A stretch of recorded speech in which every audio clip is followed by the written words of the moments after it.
All right, hey, I've got a vintage skipper head here that when I got it, no, we've had this skipper head for a long time. We bought this back in like the 90s. My mom had it. She got it in a box of random Barbie clothes that I don't know if she got at a tag sale, garage sale, or if we got it at a Barbie show, but this doll had been sitting sad for a long time and it had no makeup at all when I got it. So she had no face.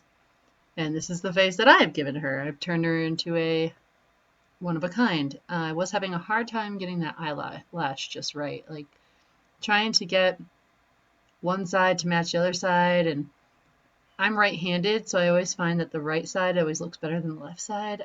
It's weird. So she needs a reroot. And here we are, starting off the reroot. What was I going to do with that? She has that big boo-boo on the top of her head there, which is unfortunate, but I've managed to hide it.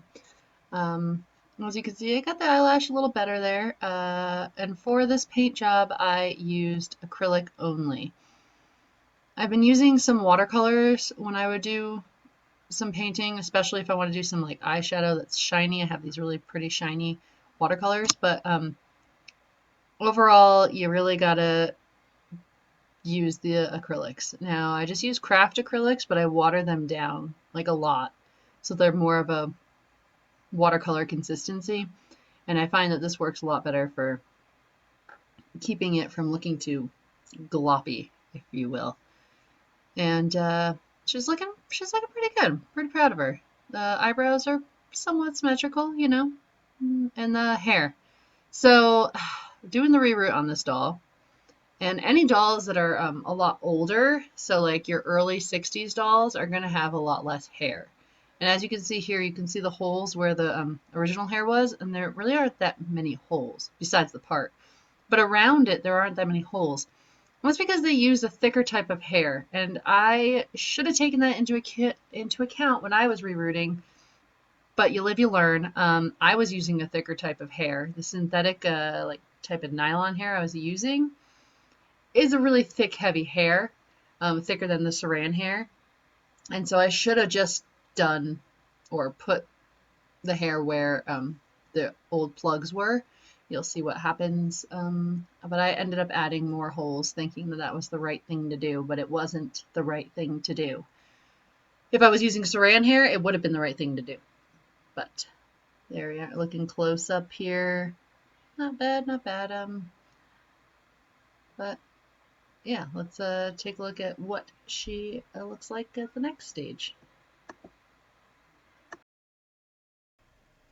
Okay, here she is. She's coming along.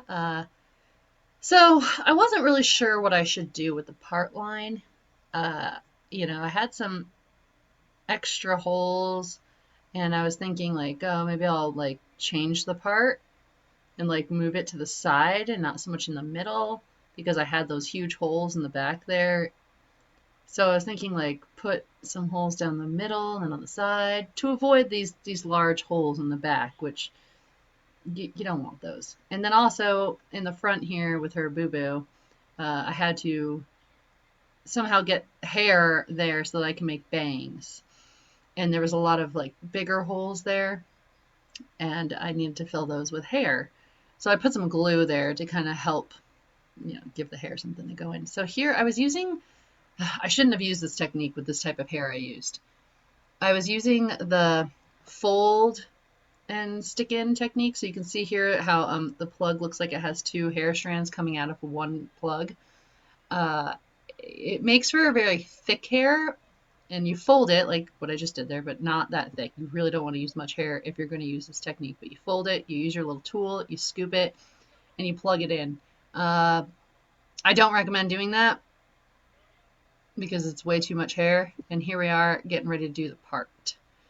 So you separate your hair with little clips, whatever you got, and when the hair is all sticking up like a cool mohawk, you can go in and do your little crossing weaving section. Sometimes it's better to do it as you're rooting the hair. I use this E6000 stuff to glue the hair in place. I really like that glue. It's really awesome stuff.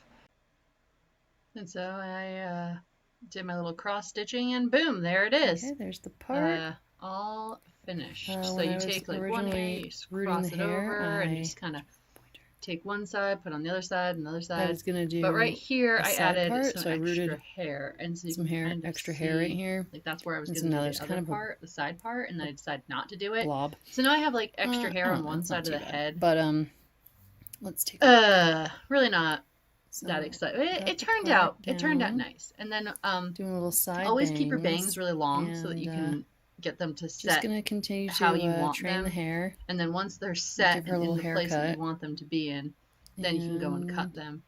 And she'll I be done. kept a side bane look for her. I thought that Pretty happy it with just looks how good. it's been coming along. But that was one of my first So stay attempts at, tuned or for second, the no, first final attempt at doing a finished proper part hair. where I crossed the hairs. And here are a few pictures of her. You can see their hair is kind of a little bigger than it needs to be. I gotta set it.